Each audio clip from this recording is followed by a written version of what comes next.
morning. Good morning. This is Carol Chamberlain sitting in for the lovely Leza Live, who is not with us, but we are here on the news 103.5 KYCA. And good morning, Matt. How are you doing? See, you recognize that I'm here. I love it. I was here yesterday, too. I just didn't talk. So. I did not hear you yesterday. I just heard two guys yammering. Yeah, Pat was running the show, so I'm like, yeah, dude, do your thing. That's fine. Was he running the board, too? No, I was running that. All right. So, Drew, how are you?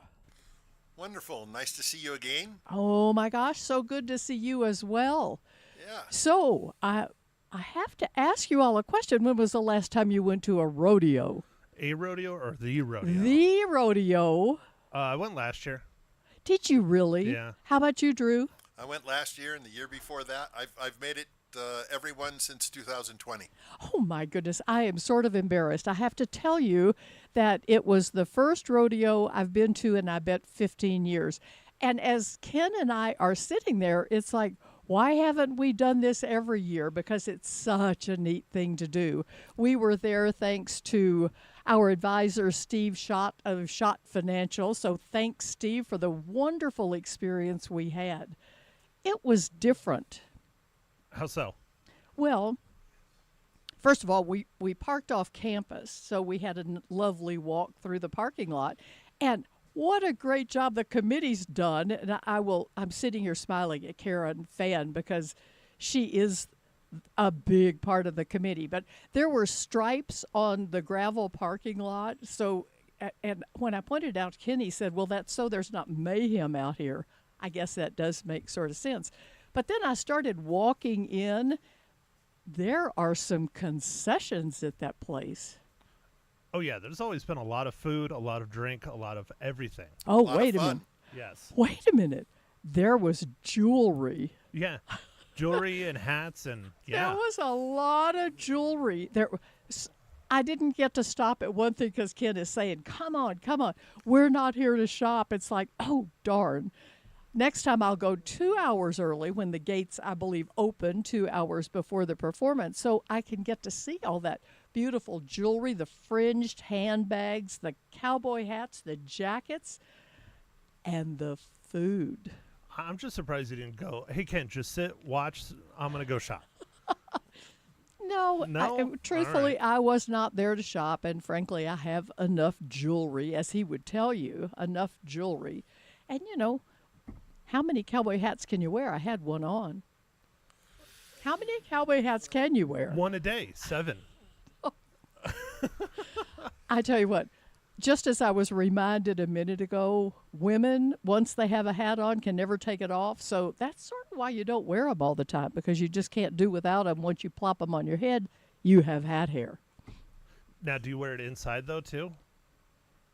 Oh, yes. Women Right. can do that. Men cannot. All right. Correct. Good. I was watching some of these women take their hats off and put them over their hearts when they were asked to remove their toppers, and I thought, don't have to do that, honey. Well, this is etiquette with Carol Chambers, right? That is certainly my etiquette. Actually, it's my mother's etiquette and her mother's etiquette because we were taught that stuff. Yeah. Oh, yeah. Anyway, so much for the shopping and the concessions. The performance was incredible. I tell you what, those men and women are strong. They can take pain. I couldn't believe it. So the first thing I have to say is those beautiful women riding around just as fast as they can, hanging onto those flags. I don't know how they do it in the first place, because they're waving with one hand, holding a flag. It's just absolutely amazing. But I got sort of misty when I was watching that young woman riding as fast as she could with the American flag. I actually sort of tuned up. Well, good. That's the point. I Which guess I'm sure it is. Karen would say. I guess that's absolutely the truth. The other thing I noticed that was so amazing is the barrel races. Now, I will tell you that since I've got to be an adult, I don't understand. I was born in Waxahachie, Texas. They have rodeo grounds in Waxahachie, Texas, and I never learned to barrel race. In fact, I didn't even ride a horse very well. And I don't know now why I didn't take the opportunity. Except maybe it's because at this point in life, after barrel racing, I could barely get out of bed probably. Those those bones must be jarred to the hilt. So I was watching. As I was watching yesterday, the bucking broncos, the guys who are lying on the rear end of the horse so they could try to hang on, and they'd get thrown off, and then they'd get up very slowly and they would limp away. I don't know how they do it day after day after day. Now, was it the saddle bronc or bareback? Both. Both. Right. Didn't I see both? Oh, yeah. Yeah. I guess I didn't much notice the saddle. I was just noticing the hanging on, not the saddle. They're two very unique and different ways to ride. Well, I guess that's why one of them was more upright than the other one who was like lying on the rear end of the horse. Yeah, that's typically bareback, yeah. Because the saddle would get in the way otherwise. Right, yep. All right. So maybe I'm not a cowgirl, though my jacket said American Cowgirl on the back. I was trying to fool everybody. You look the part, though. Thank goodness. Thank you goodness. look the part. You look great. You're going to the rodeo. Enjoy. That's exactly what I did. I tell you what, people need to take their pocketbooks with them, not only to shop, but food's expensive at sports events. Oh, yeah, especially if you want an adult beverage. Well, even if you don't want an adult beverage, I got a taco for $20. Better have been a taco the size of a plate. Actually, it was. I think it was called a walk-around taco or something like that. It was fabulous. It was like the largest Frito pie you've ever seen, made with Doritos instead of Fritos. So it's a Dorito pie? It was sort of. It was a Dorito taco. And so a slew of Doritos in the bottom of this cut-off Dorito bag. I mean, it really is like the old... Do you remember the A&W Frito pies?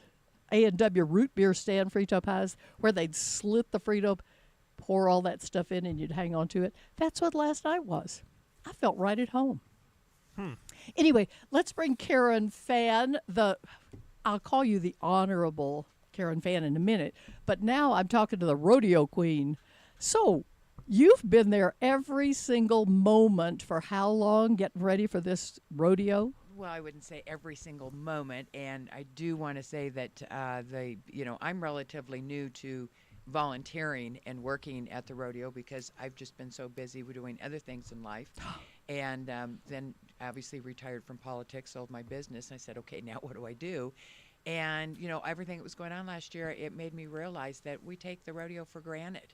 There has been so many amazing, wonderful people that have started this, that have made it go every year, that have worked hard, and it dawned on me that this is one area that I didn't step up to do my fair share. So anyway, I volunteered for the radio. Yeah, get closer. Yeah, there you go. Thanks, Karen. Sorry. You need to swallow that You're microphone. making me eat the mic. I know. It's a good thing I can pull the mic up. So anyway, my point is that there are so many wonderful, great people. There's almost 600 people that have to volunteer. Just as besides them, we've got members. Then we also have the board of directors, everybody that does an amazing job and always has to make it what it is. But people don't realize that Frontier Days Association actually does the parade.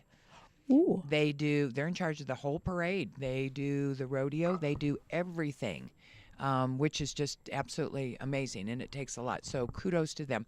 As for me, I'm a newbie, so you go from being president of the Arizona Senate to the door watcher for the Blue Moon Saloon. So, but that's I what have did. to tell you, a good door watcher she was, because we were in the corporate suite, the sponsor hospitality suite, and I saw these empty tables and chairs just past where Karen was standing.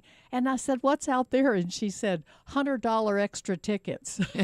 So we stayed just where we were, because a lot of people I saw later on were doing that. So we'll leave the rodeo now and get back to a couple of things that are going on in the world today. So, today is World UFO Day.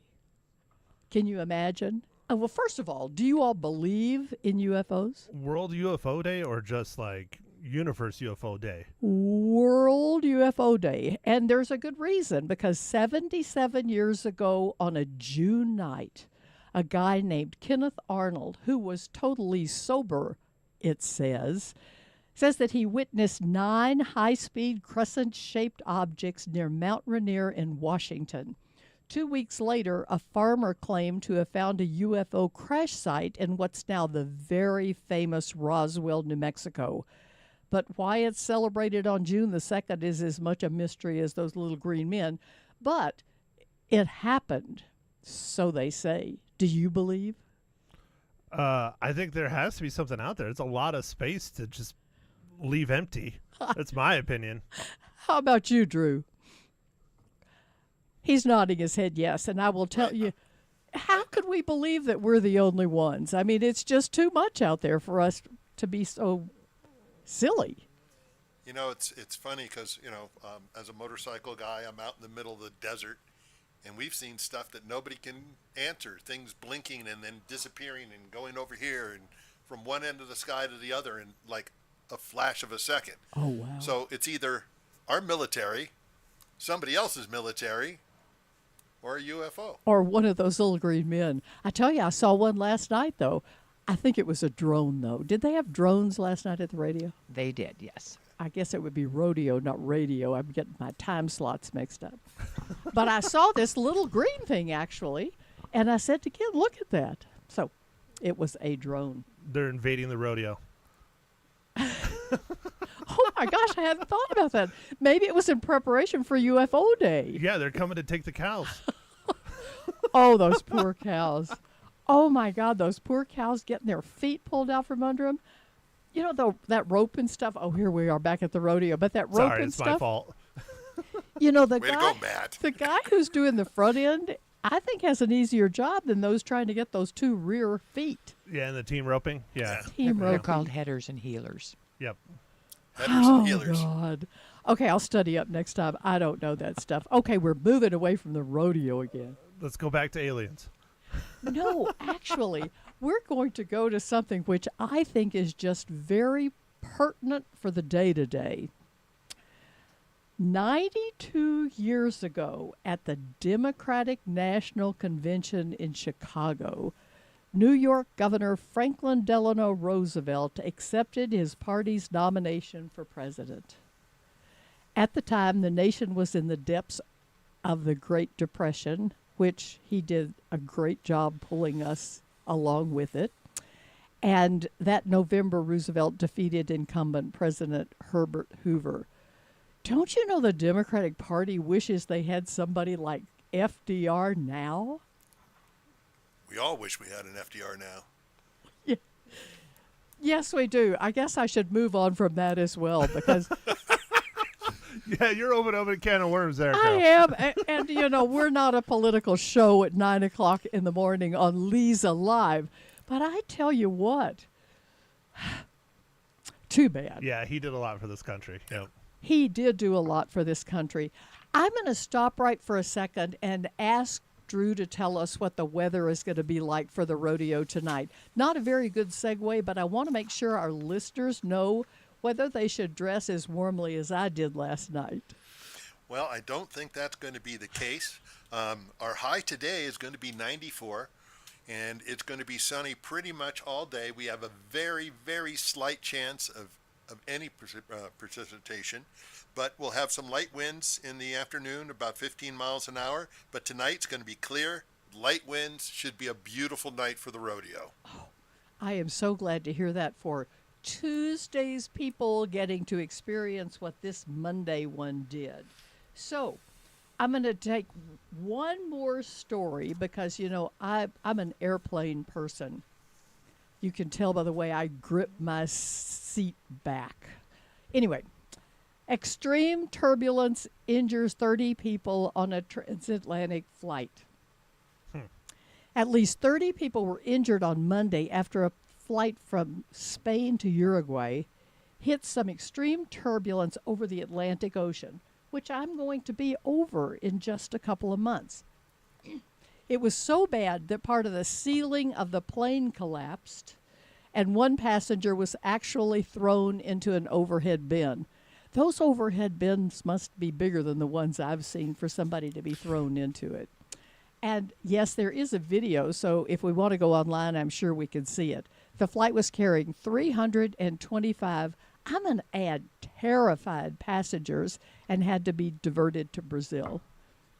No Wow. word on whether or not they were taken to the hospital. They would have to take me immediately to a psych hospital, just so you know.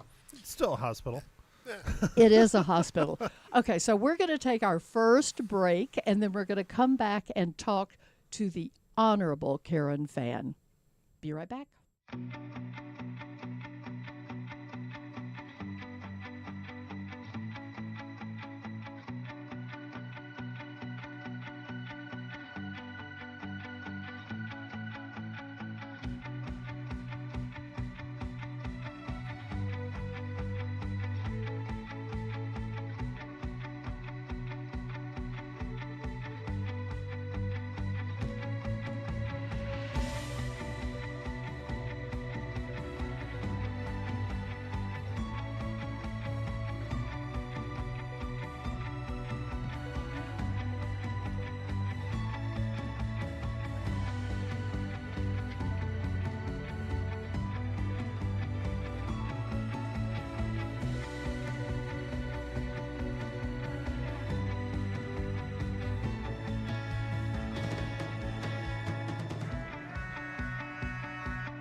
Welcome back. It's Carol Chamberlain sitting in for the lovely Leza live on 103.5 KYCA.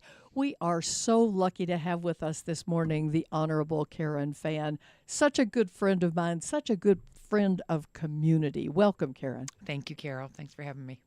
Well, I need to let our listening audience know exactly who you are. So let's start from the very beginning. Where were you born? St. Louis, Missouri. Actually, I didn't know that. Yeah. Well, My good friend born somewhere else. So how long were you there? Till I was age of 4. So, I have a sister that's a year older. I have a brother, Mike Fan. Yes, he's my brother, not my husband, everybody. Keeps mixing that up. Because I am a fan. I will always be a fan. And he was 1 at the time. So we moved here in 1958 when I was 4 years old. So you went to kindergarten here. I did. And one of the reasons why we moved here is we had my great uncle Sid Webb had a construction company called Sid Webb Contracting. He originally was part of the American Ranch. He was a bull rider. He was a real cowboy, but he had a construction company, and he and my aunt did not have any kids. My father was an only child, so they kept saying, "Jim, you need to come out to Prescott. Come work construction with me." And my dad had gotten out of the Navy just a couple of years earlier, and and then my sister Gail had really bad allergies, and the doctor said, "You need to move to a dry climate." And poof, here we are in Prescott. And actually, that's how Dad got into construction and Oh. started fan contracting 2 years later. And also your uncle got a family, And a ready-made family. yes. And of course, hanging down there at his house, they had a house on Washington with probably the only private swimming pool in the entire city. Oh. And it was always filled with the volunteer firemen and the smoke eye people and everybody, because he was involved with all that stuff. And I look back now and I'm going, God Almighty, why did my mom and dad let us 3 kids go to those parties? Because I remember they were pretty crazy. I would imagine. Well, actually, it was training ground for you, because you can be pretty crazy yourself. That's true. Yeah, I learned it from the best. I'm telling you. So you went to kindergarten here. You went to first, second. How long did you stay in elementary school here? Well, all the way up through actually my freshman year in high school. So I went to Washington Elementary for a few years, and then Lincoln Elementary, and then Prescott Junior High when it was the junior high before middle school, Prescott Middle School now. So and people don't realize, because that was the high school, and then they built the new high school where it is now, and the original junior high was where the sheriff's building was. It was an old building. They have since tore it down and built a new one, but the one that was right across from Washington Elementary, that's where the junior high was. Oh. And I remember, because my sister was the last class there, and normally they would have gone to the high school, but when they switched it all up, now it became a three-year junior high. And these guys were all thinking, "Hey, I'm going to the high school." Nah, they had to stay another year in the junior high with us, and they did not like it. Oh, I'm sure they did not, because I remember that transition. It was it made you so grown up when you got to go to high school. So did you leave before your freshman year, or? Right at my freshman year, beginning of my freshman year. And here's why, is because that's when that recession hit so bad. In the late 60s, early 70s, and my dad being in construction, I mean, there was nothing going on. But over in California, in the San Diego area, that's when they were starting to bury all the power lines and the utility lines and everything else. So there was a ton of work over there, and so my dad packed up and took us and some few pieces of equipment and moved fan contracting over there to the El Cajon area, El Cajon, California, which is just outside of San Diego. And so we were there, went to high school there. And then the recession was coming out of it, and I started junior college coming out of the recession. And so Dad packed up and moved Mike and Sarah and my mom back here to Prescott. So Mike and Sarah actually went to high school here and graduated here. But Gail and I graduated over there. And Oh, wow. so, yeah, then I went on to work for the airlines for 10 years and did that. Which airline? Started out with PSA out of LA International. Those were the days of the hot pants and the go-go boots. I saw a picture of you, and it was really quite good. Yeah. Quite good. They, when they measure for the uniforms, the tunic had to be like 1 inch below the hot pants, so that when we walked around, you couldn't tell if we had anything on underneath. It was designed that way. And it was cotton candy pink and candy apple red. So we had red go-go boots.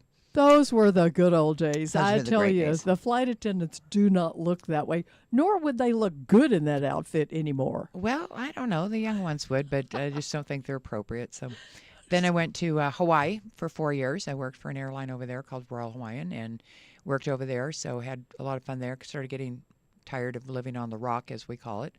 And then I was offered a station manager's job in Las Vegas.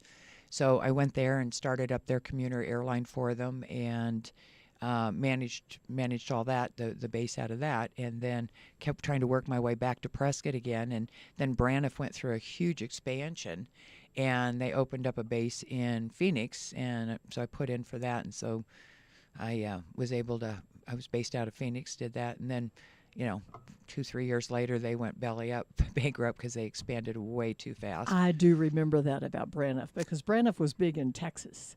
Yes. Oh, that's where their main base. Dallas Fort Worth is their main base. That's why I remember him Yeah, so you well. should. Well, I want to take you back a little bit. So, when you were a little girl, what did you dream about being when you grew up? Was it a airline stewardess? Yes. Oh, that's really good. It was the one thing I really wanted. I wanted to wear. I love to travel. I love people. I love, just being fun. And to party and have a good time. Yeah. So that would have been a perfect career for you. But at some point, you decided that's not what you wanted to do anymore. Well, like I said, Braniff went bankrupt after they did so much expansion. So I had to figure out what to do then. And, of course, what happened is they would file Chapter 7 or 11 and then reorganize, do this. So it was like we're back and forth, right? So we're all laid off. And then they say, okay, come back, and here's where your seniority can get you. So I went to Amarillo, Texas for a few months. Oh, that was my kind of God. fun. Bless your heart. Yeah. And then just kind of bounced around. Then they finally went under. But during that time, my dad, I came up and operated a roller for my dad. They were building Sandretto Hills, that whole area. So I operated a rubber tire roller, doing that, and did some flagging. So Oh, my gosh. Okay, we're going to stop right here and take a break because I want to hear more about that large machinery operating Karen fan. Back in a minute.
right now we're still driving construction equipment. And I didn't know that about you, but in what I read online about you, you're a licensed contractor. Oh yeah, absolutely. When did that happen? Well, because after Braniff went, actually, when Braniff went under, so I came back up here and actually went to work as a legal assistant for Chet Lockwood, if anybody remembers Chet Lockwood out there.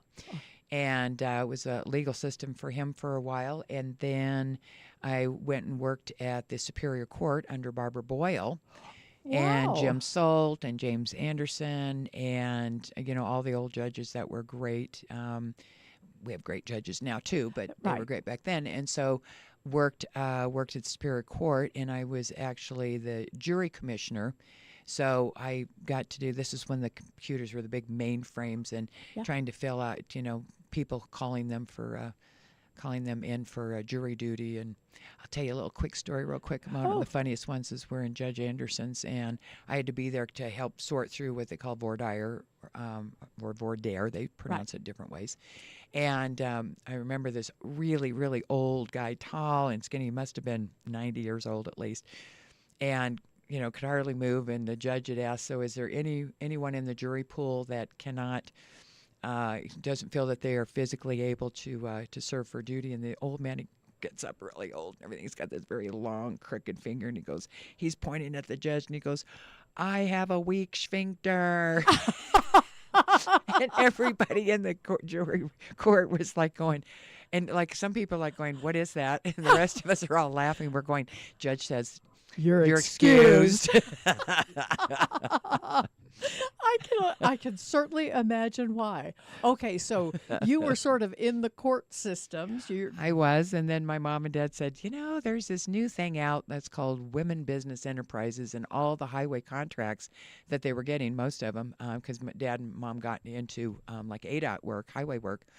And, of course, they had WBE goals and MBEs. So MBEs is minority business enterprises, women business enterprises, and then the DBEs were disadvantaged. So minorities, obviously, women, obviously. The DBEs were like veterans, disabled veterans, things like that followed under that. And there were no women in construction. It was just pretty well unheard of. And my mom and dad said, you have got to get in this deal. We can't find any contractors, any women construction. And I said, well, what the hell? Because I always wanted to start my own business anyway. What I was not smart going to be. So that's how I parents. started Arizona Highway Safety Specialist 38 years ago. So Okay, 30. What year was that? 1984. Thank you very much. We didn't have to do the math. We No, did it for you. Thank you. 1984.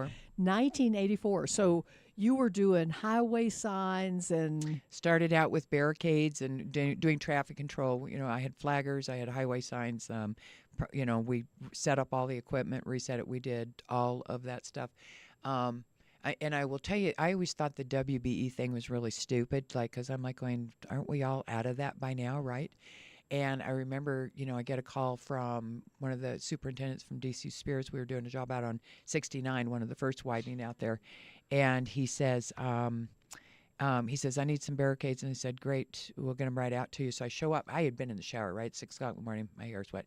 I show up, and they're out there, and I'm unloading the barricades. And to this day, I still remember Max and Pee Wee. They're both long gone, but they said, what are you doing here? And I said, you ordered a dozen more barricades. I'm delivering them. They go, yeah, but you're a woman. I said, well, I'm glad you noticed, and I'm real sorry I didn't have time to put my makeup on or dry my hair, but you needed these barricades. And but you're a woman. I said, yes, I am. And they said, but you're taking a job from a man. They actually Ooh. said that. And I said, seriously? Do people really think this way? And he goes, well, yeah, aren't you, what, don't you have kids at home? I said, no. So that was my first real awakening of saying that there really was. And then like 5 years later, when, I finally had enough money that I joined the Arizona General Contractors, and I said, I need to start networking with the big people, right? And they said, and there was a spring golf tournament. So by then there was a few other ladies. So I got our own little team together, 4 girls, so we wouldn't impose on them. They could still tell their jokes or whatever they wanted. And we signed up for it. And they said, no, you can't do this. You're a woman. And I said, well, we got our own team, so we're not doing, oh no, this is not, the women are allowed. And I said, but we pay our dues just like everybody else does. Oh, my word. And they said, yeah, but if we let you in, then we have to let all the, quote, bimbo secretaries in. And I said, fine, could you just refund my membership money? I mean, $5,000 was a lot of money back then to me. And I said, Of- just give me my money back. And a couple of years later, the reauthorization, and they came to, the ADOC came to me and said, would you mind testifying before Congress about some of your experiences being a woman? I said, you betcha. Oh, my goodness. Those people must not have seen you driving that roller. Apparently not. Apparently not. Okay, so you worked in that business for a long, long time, but how did you get into politics? So once I had started the business, I had said, I think I'm going to volunteer for planning and zoning, parks and rec. I always believe giving back to your community. And about 6 months later, I'm up skiing with the family. I wipe out and break my pelvic bone in 5 places, and I'm laid up in the hospital for a couple of weeks. Then I get out, and then I'm laid up some more. But while I was gone, they had just had an election in November, and a lady by the name of Toni Allen was elected. And unbeknownst to us, that she had started dating our city attorney, who is John Moffat. And so January 1st, she resigns after only being in office less than 2 months. Oh, wow. She resigns, and of course, that the procedure is you put that out. Anybody interested in filling this term until the next election, put in your letter of interest. Well, my employees decided this is something I should do. This was my volunteer. So they literally filled out all the paperwork and sent it in. While you were laid up. Yeah, there were 32 people that put in letters of interest. And so when I was out of the hospital, they brought this huge stack, and I'm still on morphine. I'm on everything. I'm trying to do all this. And I'm going, what are they saying? Yeah, hopefully you can be up on crutches or a walker or something in 2 weeks because you have an interview with the council. For what? And they said, well, we decided this would be a good place for you to volunteer. That's how I got involved with politics. Oh, my gosh. Okay, we're going to continue that story. We have to take a little break, so we'll see you on the other side.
The lovely Leza live on the news 103.5 KYCA with the honorable, and we are now in the honorable part of Karen Fan.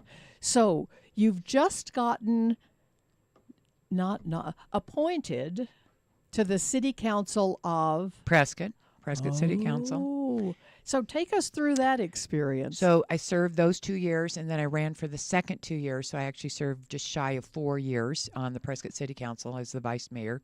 Then my business was growing, and I needed more land, so I bought 5 acres out in Chino Valley, built a new facility out there. So that's why I was no longer there. And a couple of years later, they actually came and asked me to run in a recall against Kate Nelson, who was the mayor at the time. I said, not no. I said, hell no. You guys are nuts out here.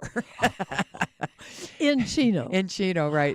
They still joke about it. But anyway, I said, no, Kate's a friend of mine. And I said, I will not do that. And so anyway. They should have fact-checked before they came and asked you I that. know. Well, and then, yeah. And then, I don't know, I guess I had been out there about 7 or 8 years. And there was a councilman that was ill, and he had to resign 8 months early, and they were right in the middle of all the water negotiations with Prescott. Yeah. So they came to me and they said, look, we know you're kind of, you didn't want to do this, but would you please fill in for Norm for the next 8 months? You know the water, you know everything, and this is kind of a critical stage. And I said, okay, fine.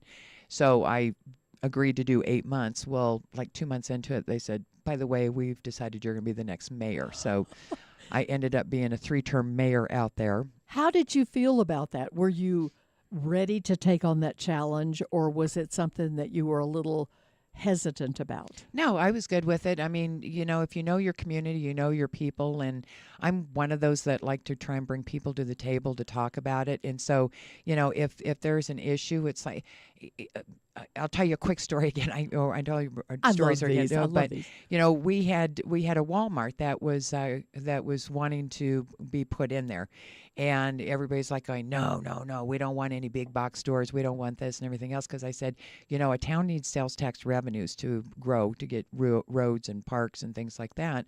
And if we don't have revenues, and you guys keep taking your shopping list to Prescott because you can't get everything on your shopping list here.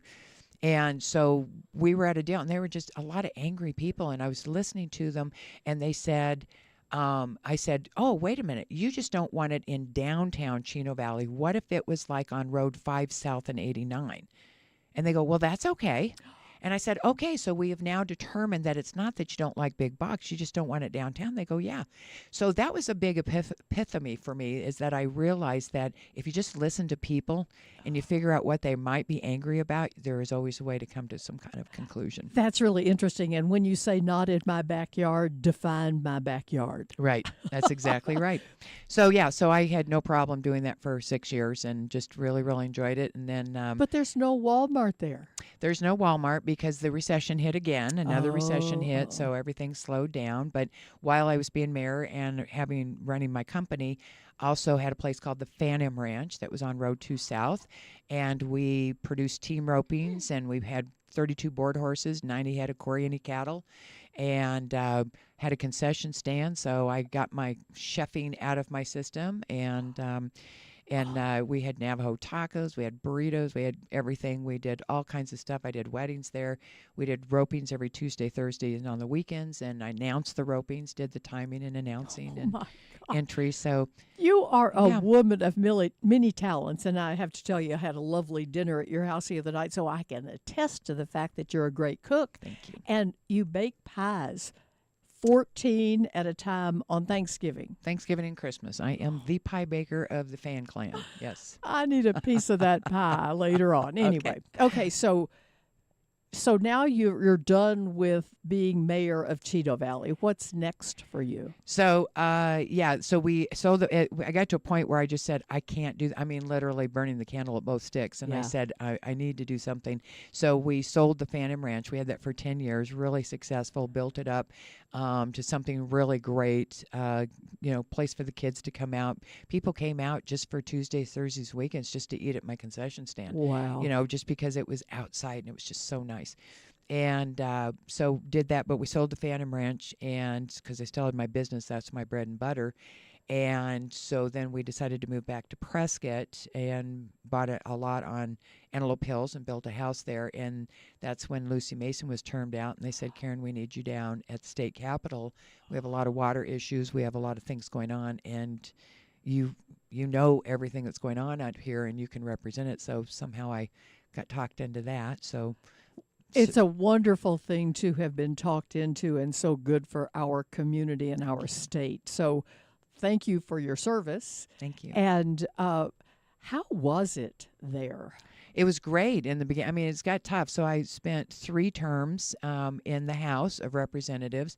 I was probably one of the most fortunate people ever to get elected from this area because my 2 seatmates was the Speaker of the House, Andy Tobin, and the Great guy. Senate President, Steve Pierce.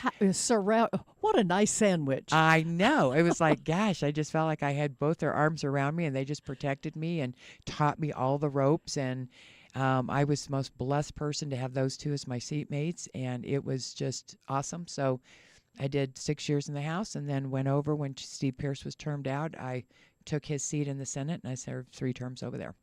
Oh, my gosh. Such a great story. We're going to take another break, and we will be right back.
And this is Carol Chamberlain in for Leza Dandos on the news 103.5 KYCA with the Honorable Karen Fan, who has really had a life. So, Karen, we are now in the Senate. Uh-huh. So, how did you get to be the Senate President. That's what you call it, Senate President. Which is highly unheard of because I was elected in my sophomore term, my second term. Usually you're in your last term up there. But the way it worked out is the person that was the president at the time, he was termed out, he was leaving. The next one that was supposed to step up, who was chair of APROPS and the pro tem, was Debbie Lesko. There was an opening in Congress because somebody dropped out, Trent Franks, and so she took that Congress seat. The whip, she was termed out, and the majority leader was Kimberly Yee, and she was getting elected as treasurer. So the entire leadership team got wiped out, and there was a big freshman class coming in. There was a pretty decent sophomore class, and there was everybody's looking around who's going to do it. And I stepped up and I said, okay. I said, I'll put my name out there. And there was a couple of others that said they would do that too. But the caucus decided to elect me as the Senate president. And I think a lot of it had to do with my prior experience, being a business owner, being everything involved with in. the agriculture. Yeah, it's amazing how you don't realize what you're doing until you realize how the dots all connected at some point. Absolutely. So How has the ride been for you? Great. I mean, the last 4 years was tough between the audit and COVID. And I will tell you, all of my lobbyist friends and my everybody down there in the Phoenix have told me they've been in politics for 40, 50 years. And they said, Karen, we have never seen a Senate president that has gone through what you have and was able to maneuver it forward. You have to remember, when I first got elected, we had super majorities. So we pretty well Right. ruled. By the time I left, things had shifted in Arizona. A lot of new people moved here. Politics has shifted. So I was dealing with a one-person margin, one vote margin, and trying to deal with that. Plus COVID. I mean, going through COVID for 2 years was trying to keep the place open and work through that. Then we had, the audit. And the election That's like a debacle. whole nother story I can talk about, but we're not going to do that now. But yeah, there was just so much maneuvering forward. And they just said, Karen, in fact, today they just keep sending me, Karen, please come back. Please come back. We need your help again. Actually, So that that's does compliment. bring up the question. So, would you ever consider political office again? I keep saying no, but then I said no my whole life, so I don't know. We'll see. But part of the deal, politics has changed. It's nasty now. It's backbiting, and I don't want to waste my time by being involved with something that's nothing but backbiting. I was there because I believe in good policy. I believe in bringing people to the table, no matter what side of the table you're on. And let's talk about this. You know what? The reality is that we probably all agree on 85, 90% of the Right. stuff together. We just need to sit down and talk. It's that 10% of social stuff that we can't get past. And it's like, okay, you know what? Well, let's just agree to disagree on that, but let's work on the other 85 or 90% stuff that people really care about when it comes to, water, health, safety, roads, People just school can't education. Can't do that anymore. They It's either cannot. my way or the highway, which is just not how our country was built or how we should be. It is really just so hard for me to understand that Yeah. where we are. But I have to ask you, could you personally survive a campaign? When I look at what's going on with people, the mean-spiritedness, the lies that can be told, could you survive that? Yeah. Oh, yeah.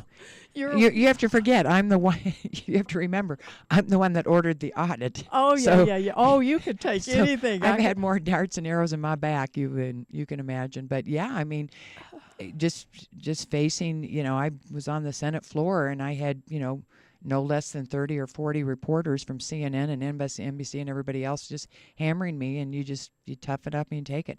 I don't like the nastiness of the politics, but you better have a thick skin.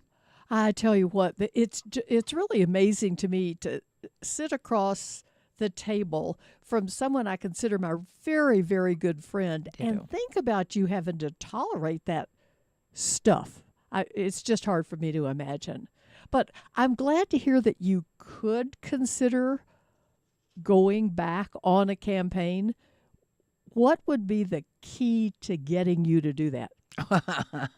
A lot of alcohol. No, I'm kidding. I know that. Well, it would be a party when somebody approached you and said, "We just need you. We have to have you," and you would probably step up to the plate. Well, I'll tell you what. A few months ago, I will tell you that back east called and said, "Would you please run for Congress for this district?" And I said, "No, I have no desire to go back east to Congress." Well, yeah, but that was one no. So I'm seeing that we have to wrap up our time together. It's been fabulous. Thank you, Karen Fan. Thanks to our listeners. See you tomorrow.